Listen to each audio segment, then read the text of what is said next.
Você sabe qual foi o fato que aconteceu em Estocolmo, na Suécia, em 1972, de relevância ímpar para o desenvolvimento do direito ambiental não só no Brasil, mas no mundo inteiro?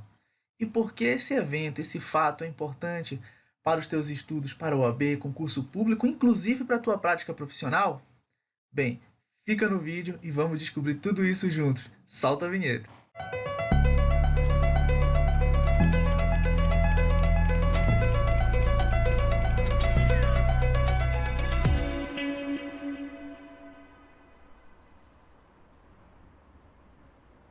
Olá, professor Tiago Martins, mais uma vez aqui na área para conversar com você agora sobre a Conferência das Nações Unidas sobre Meio Ambiente Humano que aconteceu em Estocolmo, na Suécia, em 1972. Evento ímpar, evento primordial, essencial para o desenvolvimento do direito ambiental como nós conhecemos hoje, tanto em âmbito internacional quanto em âmbito pátrio aqui no Brasil. Só que, antes de mais nada, não pega a falta nessa aula. Eu sou aquele professor bem cri-cri com frequência. Então não reprova por falta. O que você tem que fazer para marcar essa frequência? Você sabe. Inscreve aqui no canal se você ainda não está inscrito. Deixa teu like, deixa teu joinha. Comenta aqui embaixo. Compartilha essa aula completa sobre Estocolmo 72 lá no teu grupo da faculdade, no teu grupo de OAB, no teu grupo de concurseiro. Isso é muito importante para que a gente possa continuar crescendo junto ao algoritmo do YouTube, para que a gente possa ter ainda mais valor e relevância no YouTube, para que a gente possa continuar produzindo esse conteúdo gratuito e com profundidade e com muito carinho para você. E é claro, não podia deixar de mencionar, né?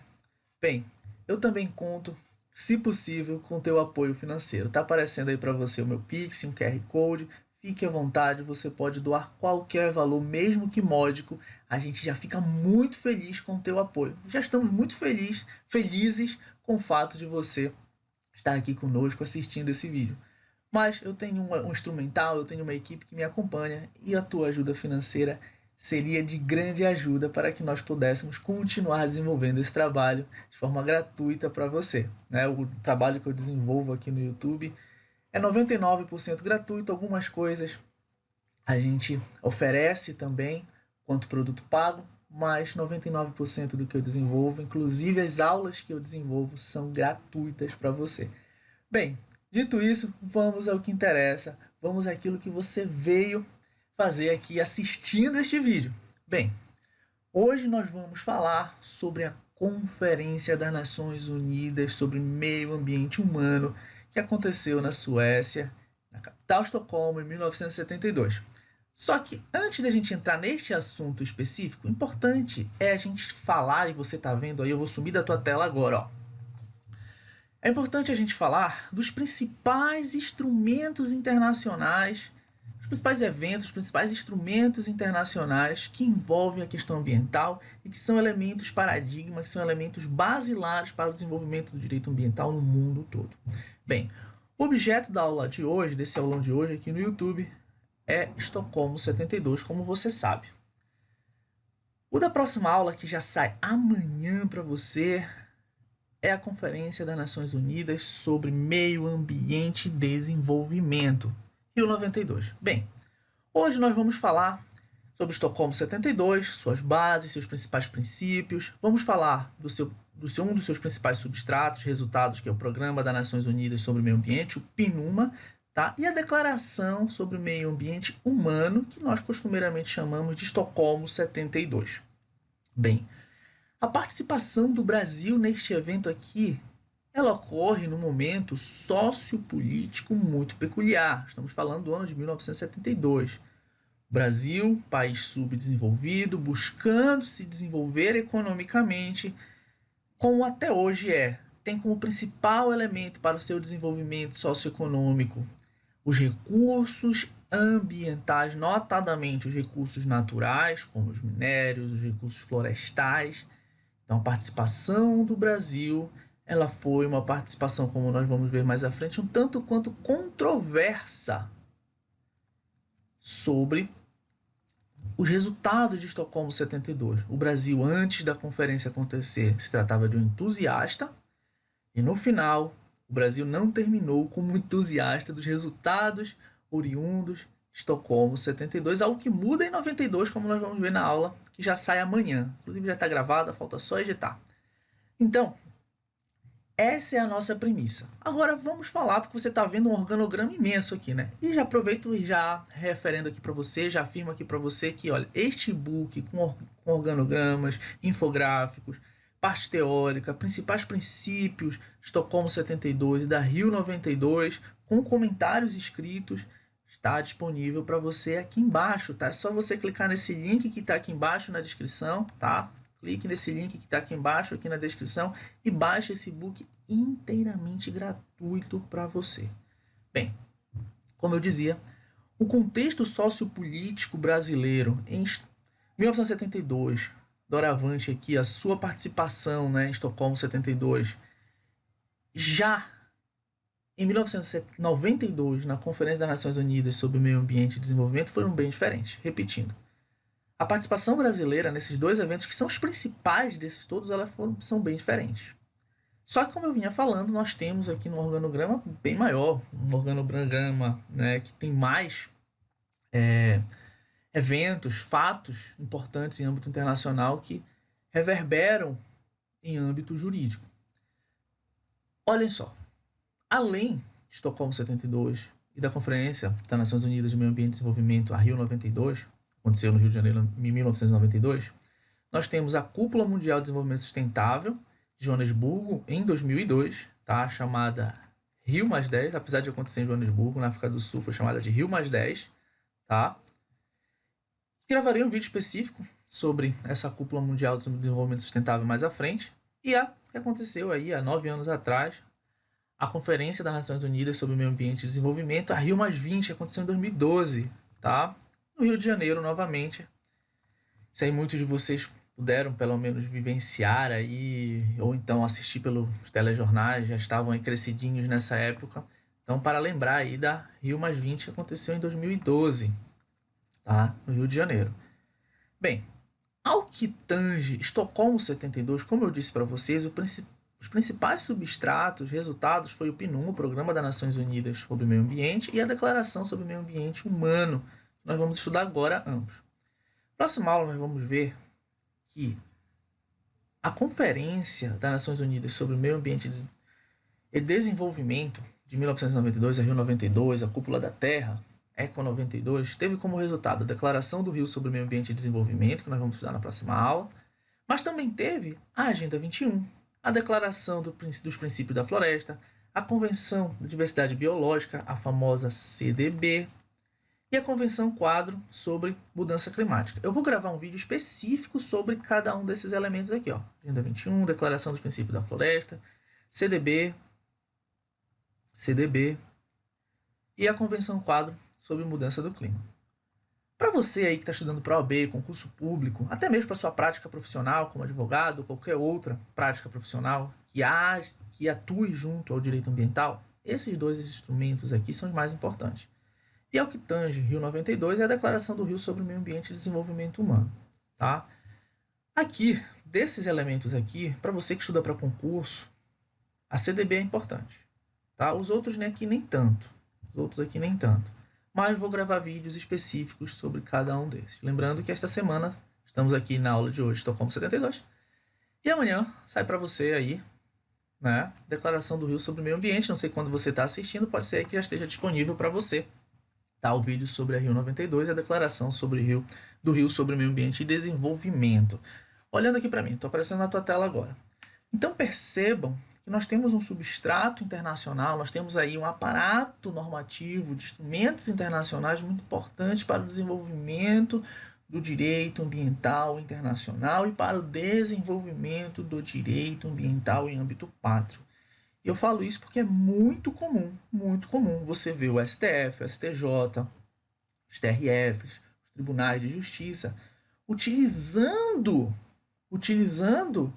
nas decisões proferidas pelos magistrados nesses tribunais, desde o STF até os tribunais de justiça, a Rio 92, Estocolmo 72, que nós vamos ver hoje. Então isso é muito importante, é muito comum você ver os advogados, e este é o meu caso, arrimando, baseando os seus pleitos, as suas petições, as suas peças, utilizando Estocolmo 72, Rio 92. E é claro, você que tem foco em OAB, concurso, essas provas, algumas vezes e não poucas, utilizam os princípios de Estocolmo 72 e Rio 92, repetindo, nas questões de forma ipsilíteres muitas vezes. Então, às vezes, você vai encontrar uma alternativa, uma questão, um princípio de Estocolmo 72 ou Rio 92 ipsilíteres, completo para você analisar e responder a alternativa correta ou a incorreta, depende do caso, como a questão lhe demandar. O mais importante é que você saiba que é um assunto importantíssimo para a tua prática profissional e para o desenvolvimento dos teus estudos para OAB e concurso público. Entendido? Então não te esquece, esse e-book está disponível gratuitamente para você, é só você clicar no link aqui embaixo. Então vamos prosseguir na nossa aula, eu vou sumir da tua tela aqui, ó. Sumir.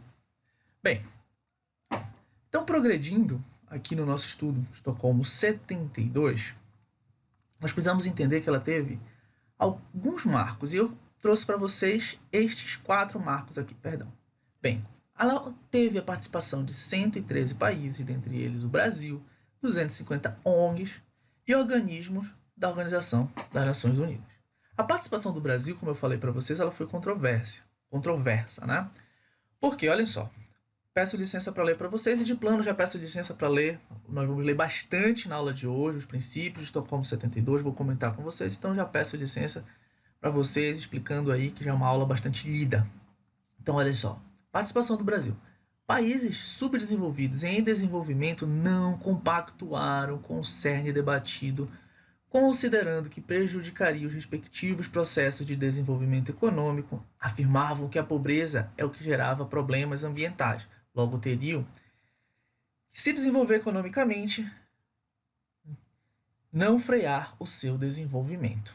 Estou aqui completar. Então, olhem só, vou aparecer de novo aqui para vocês. Gente, o que aconteceu ali? Bem, um dos elementos que foi cerne de debate lá na Suécia, em Estocolmo, em 1972, foi o fato de que os países desenvolvidos reconheceram que o processo produtivo, o processo de exploração dos recursos ambientais, notadamente os naturais, implementados até aquele momento, sem nenhuma preocupação socioambiental, sem nenhuma preocupação com a perenidade, ou seja, com a continuidade, com a manutenção do meio ambiente ecologicamente equilibrado, não só para as presentes, mas para as futuras gerações, faria com que esses recursos ambientais se exaurissem em pouco tempo, médio ou longo prazo. Enfim, existem diversos estudos que dizem que os recursos ambientais poderiam se exaurir em 100 anos, 300 anos, 1000 anos, enfim.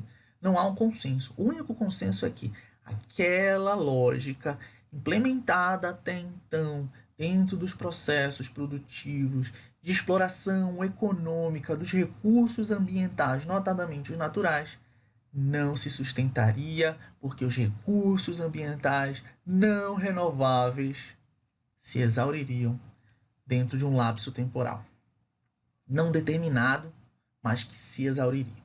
Então, uma nova lógica deveria ser implementada. Então, esses países desenvolvidos pactuaram em reduzir a exploração de recursos ambientais não renováveis da forma como eles estavam consumindo e utilizando economicamente, repensar esta perspectiva, claro, isso, enfim, passível de muitas críticas também, para que olhássemos para uma perenidade, para uma manutenção do equilíbrio ecológico para as presentes e futuras gerações. Bem, isso foi interpretado para os países subdesenvolvidos como Brasil, Índia, Nigéria, África do Sul. Foi interpretado de uma forma não muito boa, uma péssima, na verdade. Entendendo que esses países subdesenvolvidos, grandes países em dimensão territorial e demográfica, populacional, precisavam de desenvolvimento econômico para poder suprir as necessidades de sua população, de sua sociedade, tendo como até então o único recurso a exploração dos recursos naturais não renováveis, como minério, recursos florestais. O que acontece? Esses países interpretam e dizem, não é bem assim que funciona não. Como é que vocês vão repensar algo, reduzir, sendo que vocês são países industrializados, com desenvolvimento na área educacional, tecnológica, científica, e nós só temos como elemento propulsionador da nossa economia os recursos naturais. Como é que nós vamos repensar a exploração dos recursos ambientais no momento em que nós precisamos nos desenvolver economicamente? Bem, isso não dá. Então o Brasil, Índia, notadamente, naquele momento decidiram que não fariam parte, não seriam signatários da Declaração sobre o Meio Ambiente Humano de Estocolmo em 1972, o que pegou muito mal para o Brasil, principalmente, considerando que no Brasil nós temos a maior área da Amazônia. Dentro dessa premissa surge uma célebre frase: a pior poluição é aquela produzida pela pobreza. Frase sensacionalista, frase forte, não deixa de ter lógica, entretanto, precisa ser interpretado com muitos pormenores e muitos ICs. Então, entendendo que a pior poluição é aquela oriunda da pobreza e que nós precisávamos nos desenvolver economicamente, o Brasil abre a porta para empresas exploradoras de recursos ambientais de todo tipo, não renováveis, para que essa exploração que outrora acontecia nos países desenvolvidos passasse a acontecer aqui em nosso território. Bem, não precisamos fazer uma grande investigação histórica para perceber os resultados que nós colhemos até hoje desta política errada do âmbito do desenvolvimento sustentável, do âmbito da gestão ambiental adotada para o Brasil lá no início da década de 70, após Estocolmo 72. Já era uma política até então empregada no Brasil. Bem, este foi o contexto da participação brasileira, por isso está aí que a participação brasileira foi controversa. Está aí que o Brasil não aceitou os direcionamentos que foram dados durante a Conferência das Nações Unidas sobre o Meio Ambiente Humano em Estocolmo, em 1972, e o Brasil não aceitou as diretrizes da Declaração sobre o Meio Ambiente Humano de 1972, Estocolmo 72. Bem, vou sumir da tua tela de novo. Vamos para cá que ainda temos alguns marcos importantes. Olha para lá, na verdade. Vamos lá. Então, olhem só.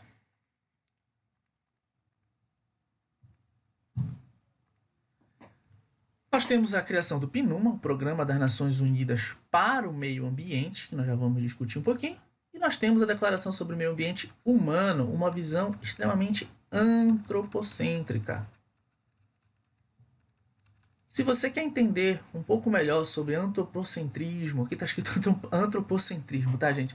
Se você quer entender um pouco melhor sobre antropocentrismo, biocentrismo, ecocentrismo, eu gravei uma aula, já está disponível para você aqui, o link está aqui embaixo, ou também está aparecendo para você em algum momento aqui na tela para você clicar, em que eu falo sobre os elementos introdutórios para o desenvolvimento dos seus estudos em direito ambiental, dentre eles entender esse conceito de antropocentrismo, biocentrismo e ecocentrismo, tá? Então não perde tempo, depois dessa aula aqui já assiste essa aula em que eu explico esses elementos e muitos outros. Então, a gente já vê essa premissa aqui, que a Declaração sobre o Meio Ambiente é sobre o meio ambiente humano, focado no meio ambiente como um elemento utilitário para o desenvolvimento de uma vida humana harmônica, algo que durante o passar dessas décadas até o dia de hoje veio sendo modificado, veio sendo tanto quanto superado para a gente entender as questões ambientais de uma forma mais ampla, até mesmo mais holística, que é algo que eu falo neste vídeo que eu mencionei para vocês, que já está gravado e disponível para você aqui no canal. Esses 26 princípios eu separei aqueles mais importantes para que a gente possa comentar na aula de hoje. Mas antes, vamos falar um pouco do PNUMA? Vamos falar um pouco do PNUMA. Lembrando que este e-book está disponível para você, tá? Aqui embaixo, só clicar, tá? Olha só, peço licença para ler.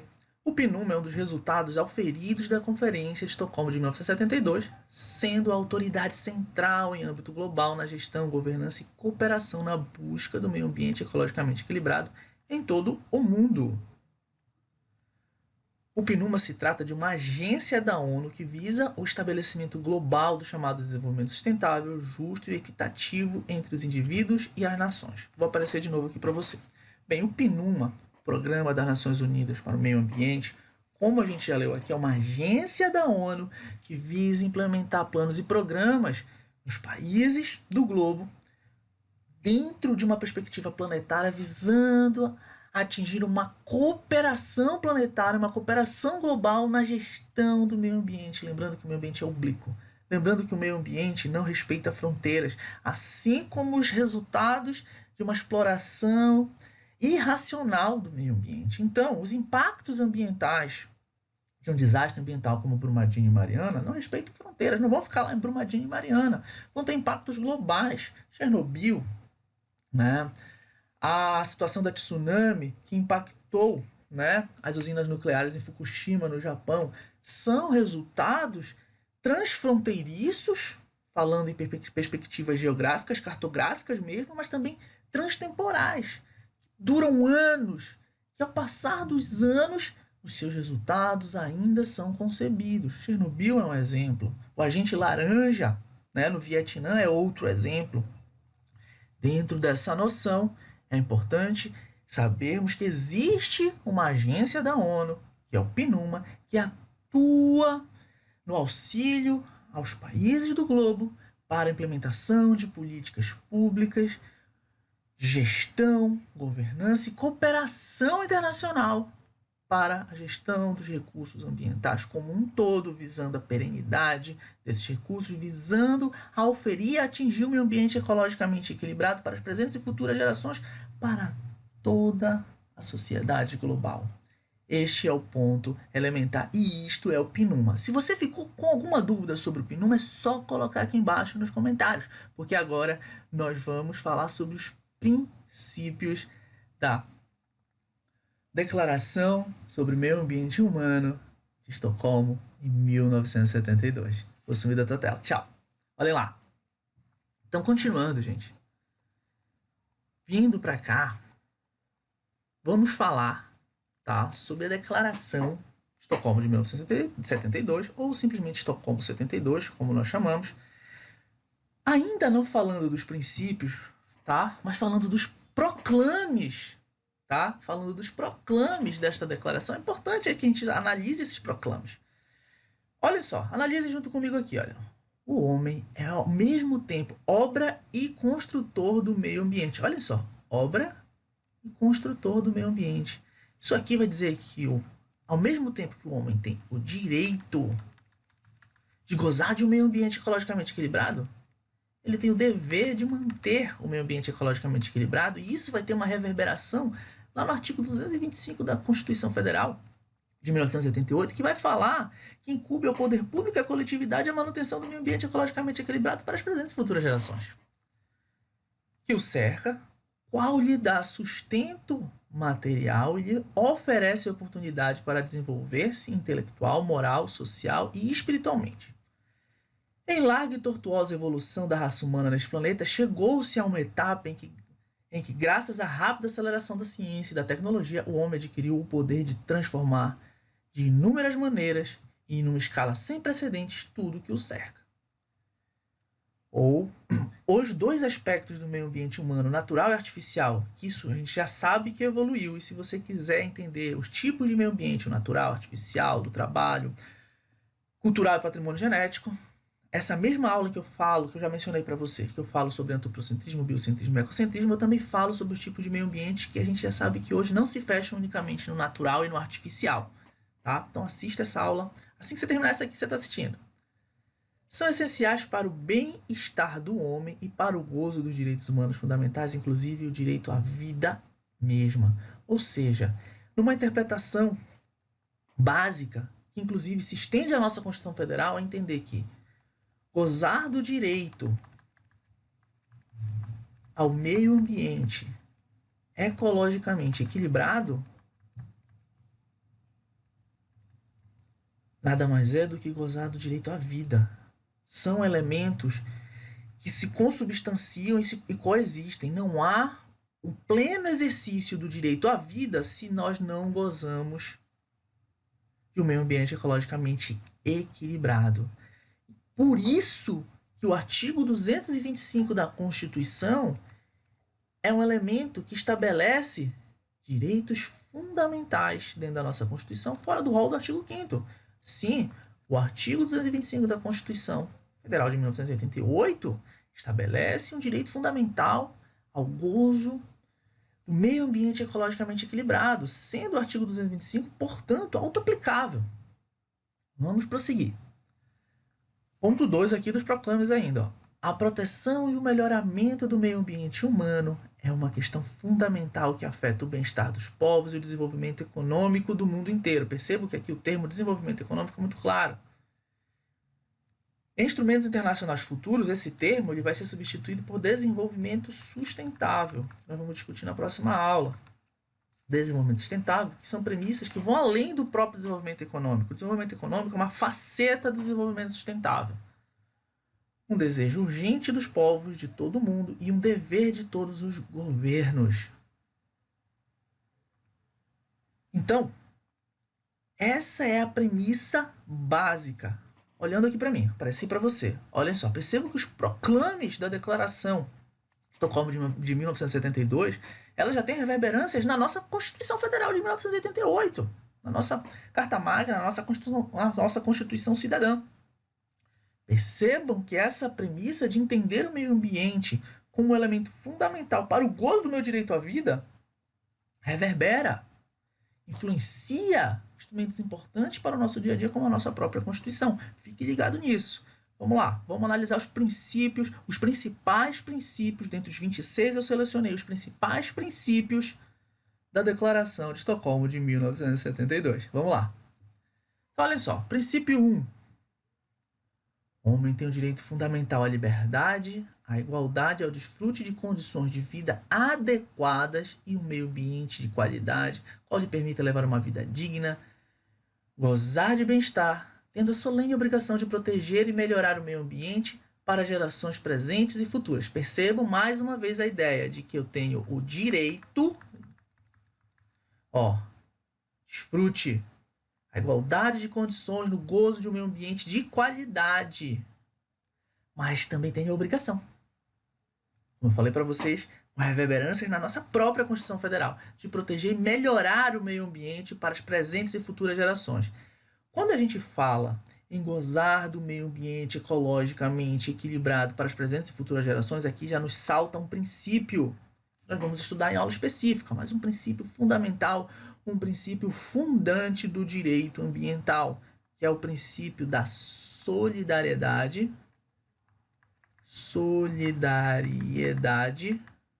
ou equidade, como alguns chamam, intergeracional. O direito ao meio ambiente ecologicamente equilibrado, elemento fundamental, a sadia qualidade de vida já é um direito que não só nós que estamos vivendo neste momento gozamos, mas uma pessoa que está por vir daqui a 1 ano, 2, 3, daqui a 100, daqui a 1000 anos. A nossa Constituição estabelece isso com base nos proclames e no princípio 1 da Declaração de Estocolmo de 72. Então, olha só. Grave aí, princípio da solidariedade ou equidade intergeracional. O direito fundamental de gozar de um ambiente ecologicamente equilibrado não é só de quem vive, de quem está vivendo na geração presente, mas das futuras gerações. Alguém que ainda não existe, alguém que nem os seus pais, seus avós ainda existem. Pessoas que vão nascer daqui a 100, 200, 300, 1000 anos já gozam desse direito fundamental. Não te esquece disso. A este respeito, as políticas que promovem ou perpetuam o apartheid, fazendo referência ao apartheid, a segregação racial, a discriminação, a opressão colonial e outras formas de opressão e a dominação estrangeira são condenadas e devem ser eliminadas. Neste momento, o princípio 1 da Declaração de Estocolmo de 72 já reconhece que qualquer forma que subjugue o ser humano em relação a outro, devido à sua raça, à sua condição social, ao seu gênero, tem reverberâncias no gozo, no desfrute, de forma igualitária das condições de vida adequadas em um meio ambiente. Hoje mesmo, quando eu gravava, eu vi uma notícia que o racismo expunha as pessoas nos Estados Unidos à onda de calor de forma mortal. Ou seja, o fato das pessoas, devido à sua condição racial, condição não é o melhor termo, mas a sua perspectiva racial, pessoas pretas, pessoas negras, dentro dessa premissa, nos Estados Unidos, por não ter acesso à melhor habitação,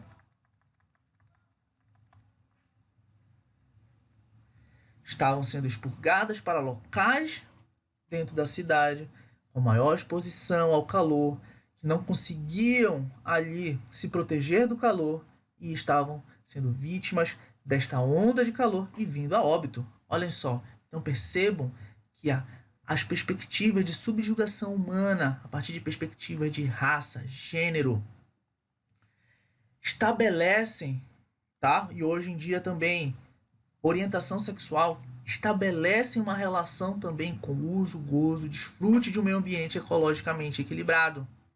Isso é muito importante. Nós temos também dentro dessa perspectiva o racismo ambiental, que é um assunto muito importante a ser debatido.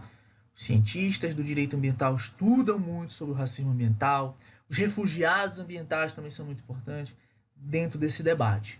Então percebam que lá em 72, o princípio 1, Estocolmo 72 já nos dizia: a este respeito às políticas que promovem ou perpetuam apartheid, a segregação racial, discriminação, opressão colonial e outras formas de opressão e dominação estrangeira são condenadas e devem ser eliminadas, reconhecendo que essas políticas afastam boa parcela da população sem nenhum motivo, sem nenhuma razão lógica, para o gozo de um meio ambiente ecologicamente equilibrado. Passamos ao princípio 2. Olhem só, os recursos naturais, e aqui também é importante que você saiba, e nessa aula que eu já mencionei para vocês, que já está gravada, que os recursos naturais não são necessariamente sinônimos de recursos ambientais. Nós temos os recursos ambientais, os naturais, aí nós temos os artificiais, os culturais, o do trabalho, patrimônio genético. Se meio ambiente não se fecha dentro de meio ambiente natural artificial, por sua vez, o meio ambiente é composto por recursos, e esses recursos ambientais compõem cada tipo de meio ambiente. Então, o recurso natural, ele compõe o meio ambiente natural. E, claro, naquele momento, os mais importantes, naquele momento, os que eram o cerne daquela discussão. Então, os recursos naturais da Terra, incluindo o ar, a água, a terra, a flora e a fauna, especialmente amostras representativas dos ecossistemas naturais, devem ser preservados em benefício das gerações presentes e futuras. Mais uma vez, o princípio da solidariedade intergeracional, mediante uma cuidadosa planificação e ordenamento. Daqui a gente começa a surgir a ideia de racionalização do uso dos recursos ambientais. Aqui começa a surgir uma perspectiva de outro princípio fundante do direito ambiental. Junto com a solidariedade intergeracional, começa a surgir a ideia de sustentabilidade ambiental. Nós vamos discutir na aula de princípios. Progredindo, vamos para o princípio 4. O homem tem a responsabilidade especial de preservar e administrar judiciosamente o patrimônio da flora e da fauna silvestre e seu habitat, que se encontram atualmente em grave perigo devido à combinação de fatores adversos. Consequentemente, ao planificar o desenvolvimento econômico, mais uma vez, vamos falar de sustentabilidade e também desenvolvimento sustentável, que nós vamos ver que não necessariamente vem a ser a mesma coisa. Deve-se atribuir a importância à conservação da natureza, incluídos a flora e a fauna silvestre. Olha aqui para mim.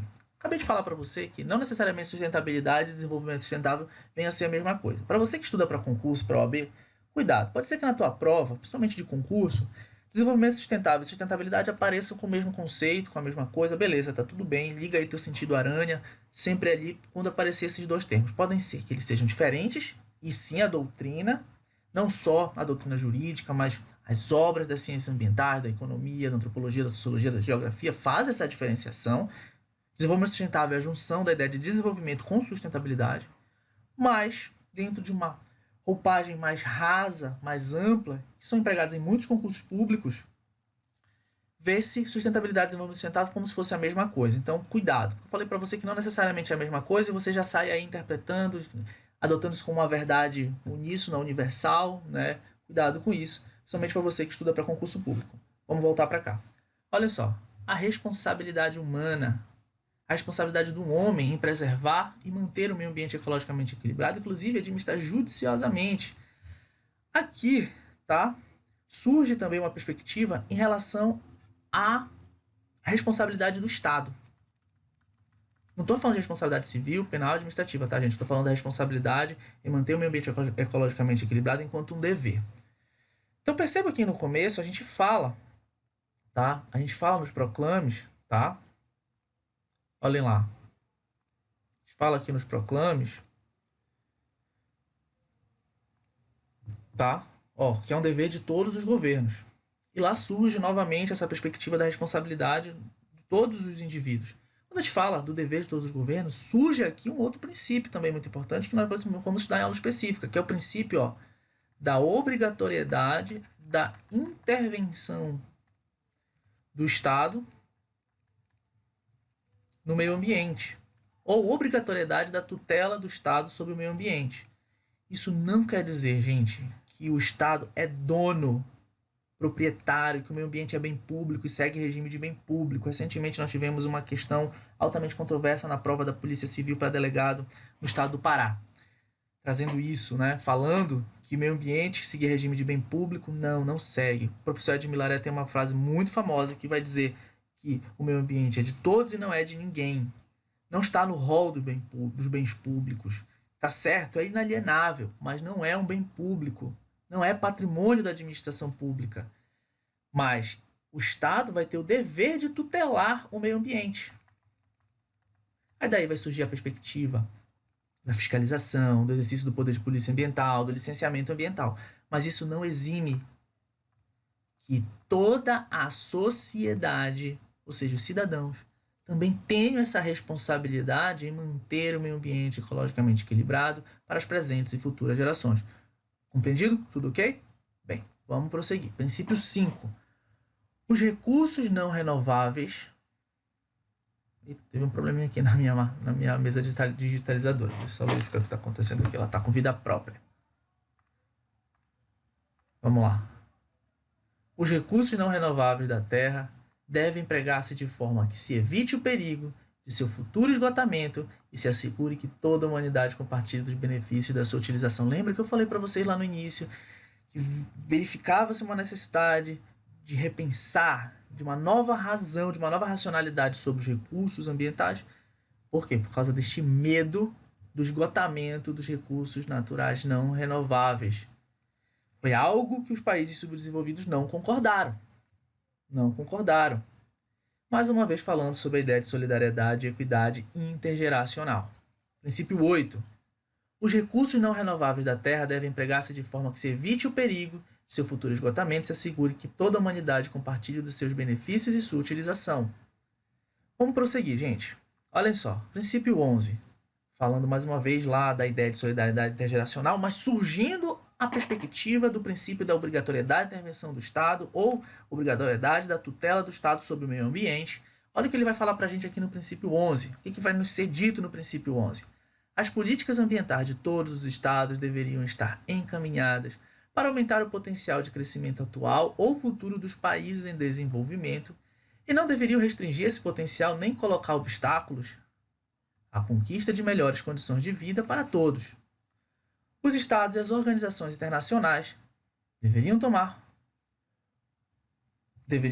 disposições pertinentes com vistas a chegar a um acordo para poder enfrentar as consequências econômicas que poderiam resultar da aplicação de medidas ambientais nos planos nacional e internacional. Olhando aqui para mim, eu estou aparecendo para você grande aqui na tela de novo. Olha só, ali nós já falamos muito claramente, aparece o princípio de solidariedade intergeracional, ideia de sustentabilidade, obrigatoriedade da intervenção do Estado, mas surge aqui um outro princípio muito importante, que é o princípio da cooperação internacional, ambiental, o princípio da cooperação global, simplesmente o princípio da cooperação.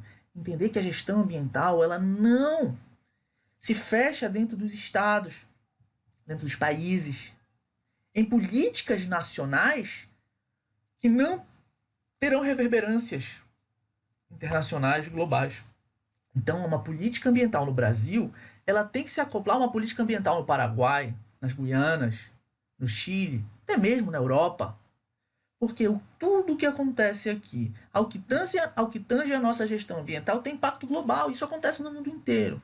Então, as políticas ambientais nacionais, elas precisam ser interpretadas como elementos de um quebra-cabeça, considerando que os impactos negativos ao meio ambiente são oblíquos, ou seja, são transfronteiriços e transtemporais, ou seja, não respeita a cartografia, não respeita mapa. Ele não vai parar aqui, ó, aqui terminou o Brasil, aqui já é o Paraguai, então eu não vou passar. Claro que não. E não respeita tempo. Não respeita tempo. Assim como a manutenção do meio ambiente ecologicamente equilibrado reverbera e reverberará para as futuras gerações, uma utilização irracional e impactos ambientais negativos também reverberarão para as futuras gerações. Basta a gente lembrar que uma garrafa PET, ela demora em torno de 600 anos para se decompor. Tá? São alguns séculos para se decompor, aí, mais de 400 anos para se decompor. Se eu estiver cometendo alguma impropriedade, salvo engano, li há pouco tempo que eram 600 anos em média. Enfim, muito tempo, né? Muito tempo. Nenhum de nós vai viver para ver uma garrafa PET se decompor. Muito importante que nós tenhamos isso. Então, o princípio da cooperação em âmbito global, ele surge neste momento com o princípio 11 para entender que as políticas nacionais de gestão ambiental, gestão dos recursos ambientais, notadamente os naturais não renováveis dentro de cada estado, deve ser vista como um elemento de um quebra-cabeça, pois cada elemento, cada política de gestão pode causar impactos positivos e negativos em outro estado, em outro país, em âmbito global. Compreendido? Então vamos voltar para a tela. Vamos lá. Princípio 13. Com o fim de conseguir um ordenamento mais racional dos recursos e melhorar as condições ambientais, os estados deveriam adotar um enfoque integrado e coordenado de planejamento de seu desenvolvimento, de modo a que fique assegurada a compatibilidade entre o desenvolvimento e a necessidade de proteger e melhorar o meio ambiente humano em benefício de sua população. Mais uma vez, a perspectiva de integração, perspectiva de governança, que reverbera no princípio da cooperação ambiental internacional. Princípio 19. É indispensável um esforço para a educação em questões ambientais dirigida tanto às gerações jovens como aos adultos, que preste a devida atenção ao setor da população menos privilegiada, para fundamentar as bases de uma opinião pública bem informada. Então, a gente tem aqui surgimento do princípio da informação. Nós vamos discutir em aula específica, princípio da informação. Não há gestão ambiental com uma população que não conheça como está sendo feitas as tomadas de decisões em relação à exploração dos seus recursos ambientais e de conduta dos indivíduos, das empresas e da coletividade inspirada no sentido de sua responsabilidade sobre a proteção e melhoramento do meio ambiente em toda a sua dimensão. E aqui a gente tem aqui um princípio que não anda dissociado do princípio da informação, que é o princípio da participação. Dois princípios que vão ganhar uma importância ímpar lá em 92, na Declaração sobre o Meio Ambiente e Desenvolvimento do Rio de 1992, como nós vamos ver na próxima aula, tá? Que já vai ser amanhã. Se você está vendo em outro momento, mais à frente, aqui com certeza essa aula já está disponível para você. Então, olha só. É igualmente essencial que os meios de comunicação de massa evitem contribuir para a deterioração do meio ambiente humano e, ao contrário, difundam informação de caráter educativo sobre a necessidade de protegê-lo e melhorá-lo, a fim de que o homem possa desenvolver-se em todos os seus aspectos. Olhando aqui para mim. Vamos fazer uma analogia que eu sempre faço com meus alunos em sala de aula. Vamos imaginar que vocês são meus alunos de graduação, em sala de aula, nunca tiveram contato com direito ambiental, não sabe nada, zerado de direito ambiental. Né? E aí eu chego, gente, prazer, meu nome é professor Tiago Martins, e hoje nós temos prova. Prova? É, prova. E o assunto é Sistema Nacional de Unidades de Conservação.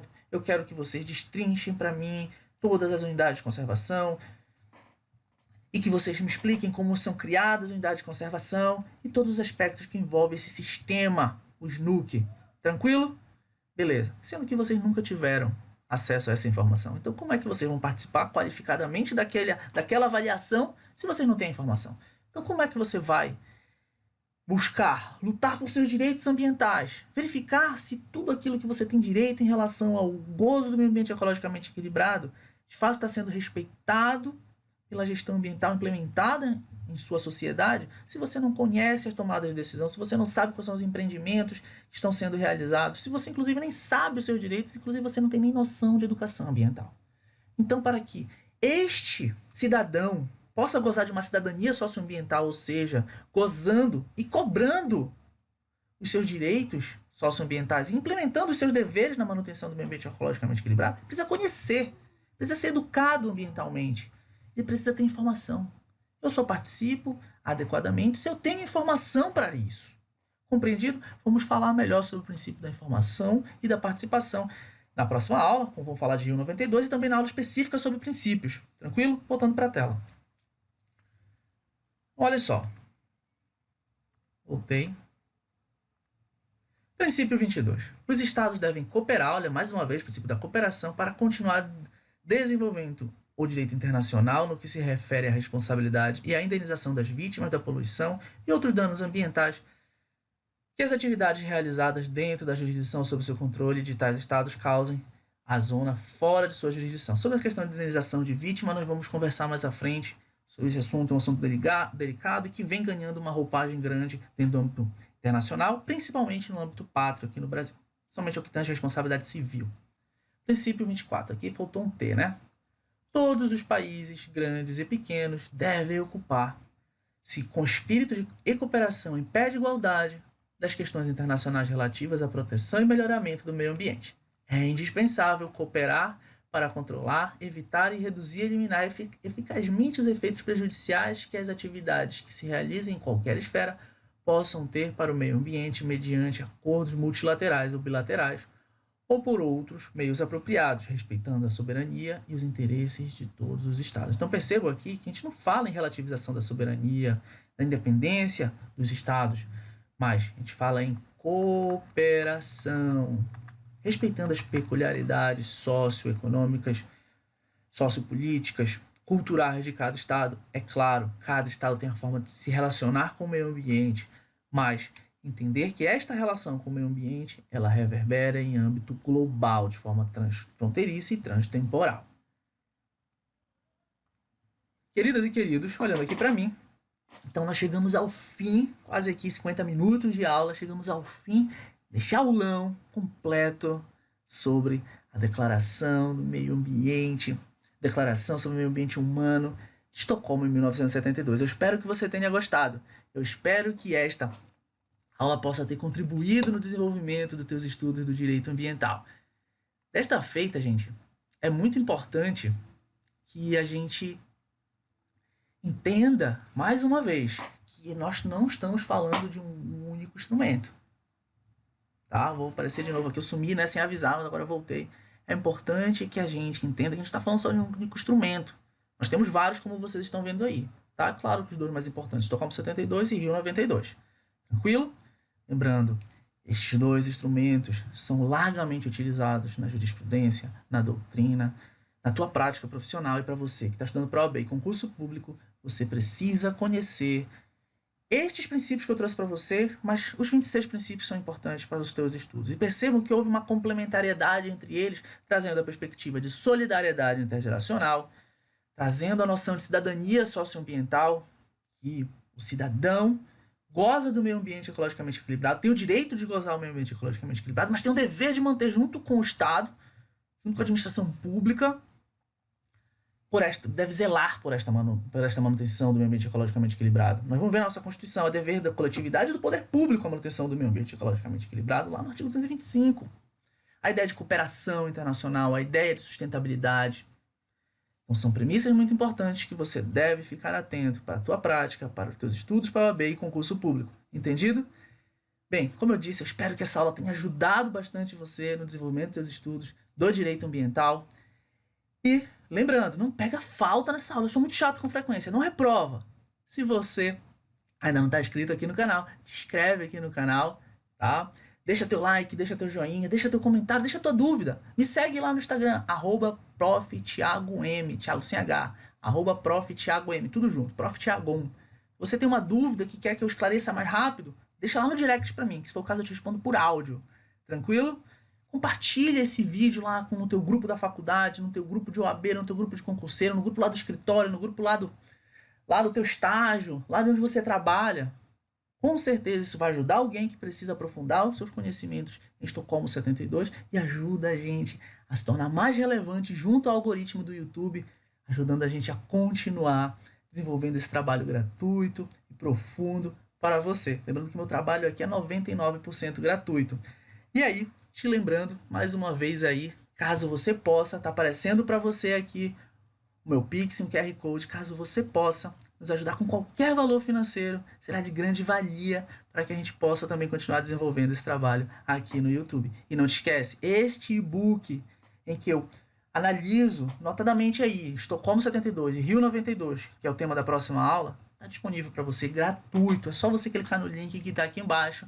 Aqui no link também tem outras aulas para que você possa assistir, em que eu falo sobre os conceitos introdutórios do direito ambiental, antropocentrismo, ecocentrismo, biocentrismo, conceito de meio ambiente, falo do artigo 3º da Lei 6938, com os conceitos básicos do que é meio ambiente, do que é degradação, poluição, poluidor, recurso ambiental, tá? Falo sobre o que a Constituição fala sobre meio ambiente. Então, não perde tempo, assiste essas aulas aí, tá? E em breve tem aulas novas chegando aqui no canal. Aqui você vai ter um material completo, de forma gratuita, para que você possa estudar o direito ambiental, seja qual for o teu objetivo. Tranquilo, gente? Ó, professor Tiago Martins, manda um beijo para você. Se inscreve no canal, não te esquece. Deixa teu joinha. Abração, gente. Tchau.